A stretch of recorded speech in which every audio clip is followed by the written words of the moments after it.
Have you ever felt the sharp sting of old grudges simmering beneath polite smiles? Have you ever wondered how a single shift in mindset could transform household tension into genuine connection? Welcome back to the channel. Today, we delve into two powerful truths about family dynamics. First, that lingering resentment acts like an invisible toxin, corroding our most intimate bonds. And second, that by cultivating a compassionate inner method, what I call the harmony's heart approach, we can transmute anger into understanding and rebuild relationships on a foundation of mutual respect and care. Family is meant to be a refuge, yet all too often the people we love most become the ones whose words wound us deepest. In the kitchens where generations gather, in the living rooms where stories are shared, old hurts replay on endless loop, criticism passed down from parents to children, unspoken expectations, misunderstandings left to fester. But beneath every harsh word lies a deeper human longing for acceptance and safety.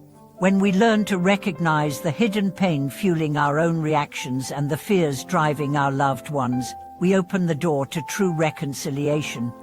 I remember a homeowner named Lisa who, for years, tiptoed around her father's explosive temper.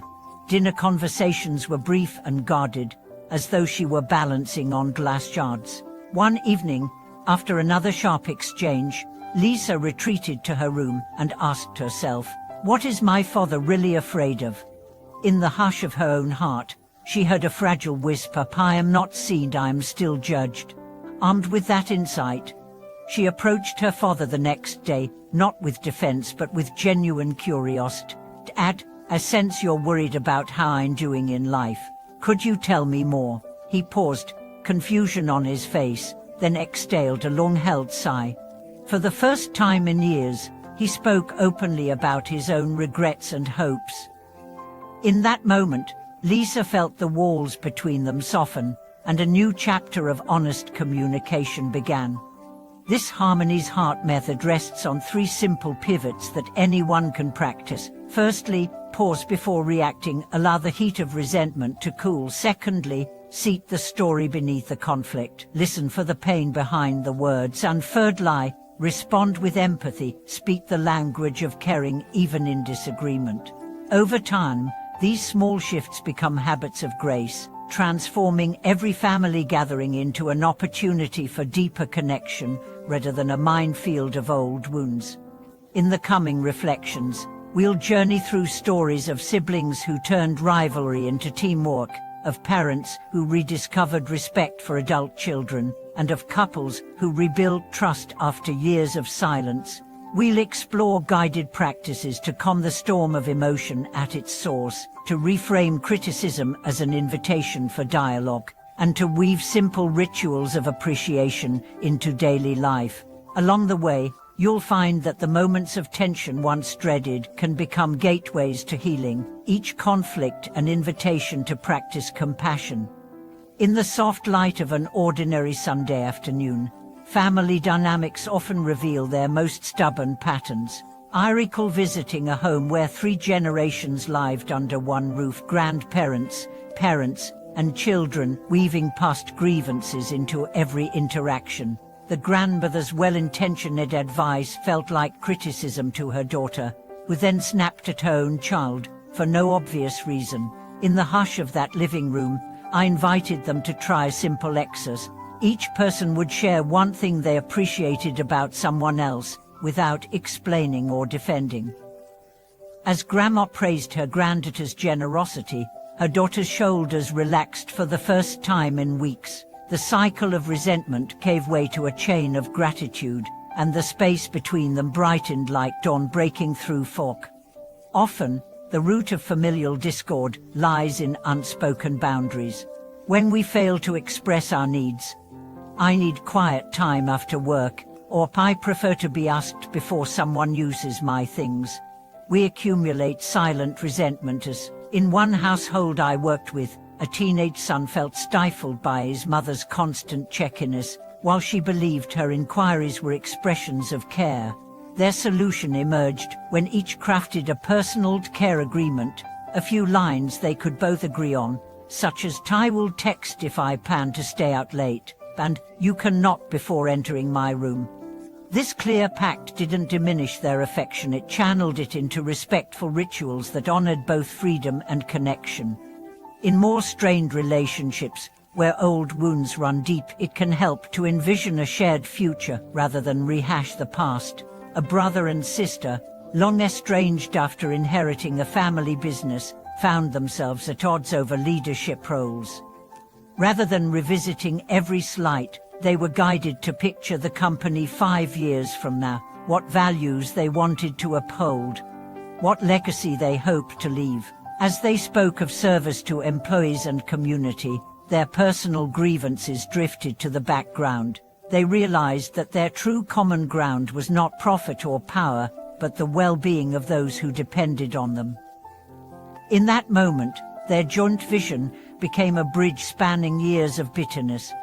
Ultimately, resolving family conflicts invites us not only to transform relationships but to heal parts of ourselves we once denied. When we practice pausing before reacting, we cultivate inner calm. When we seek the story beneath harsh words, we develop empathy. When we respond with caring curiosity, we reinforce trust. Over time, these habits infuse every home with a warmth that transcends any disagreement.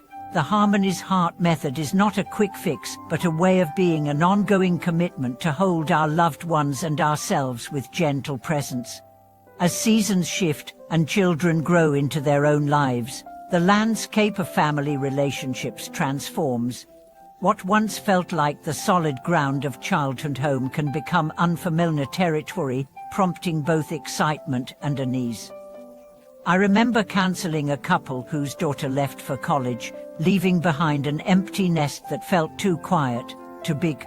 The parents clung to daily rituals they no longer shared with their child, leading each to feel abandoned and adrift. To bridge this new distance, they created a weekly ritual of sharing photos and stories from her campus life, celebrating her growth while acknowledging their own changing roles. In the process, they discovered new facets of themselves and each other, turning loss into an invitation for rediscovery. Sometimes, the most profound healing rises when we acknowledge our own imperfections alongside those of our family.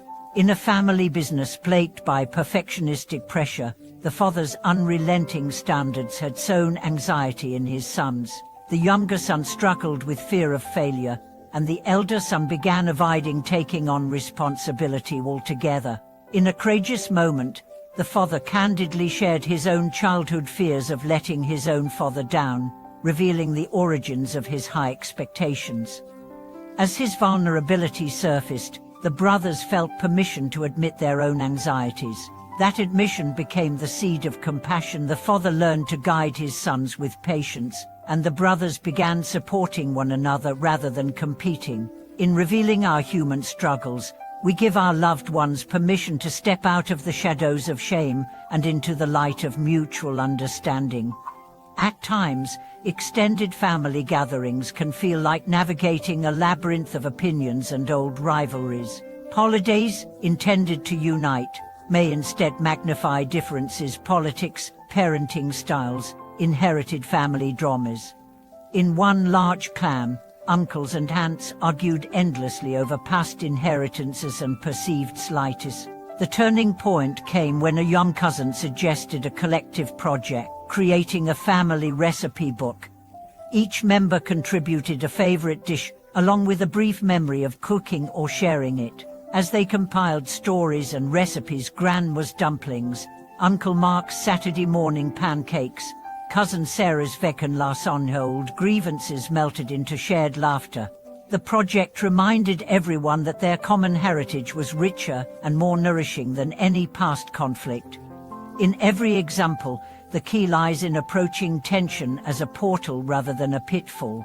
When grudges surface, we can choose to fan their flames or to temper them with the cool bomb of empathy.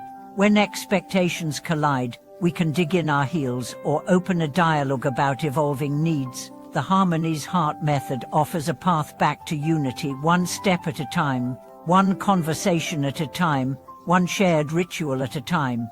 As this approach becomes woven into daily life, family relationships shift from strained performances to heartfelt collaborations, from weary obligations to joyful exchanges. Thank you for watching this video.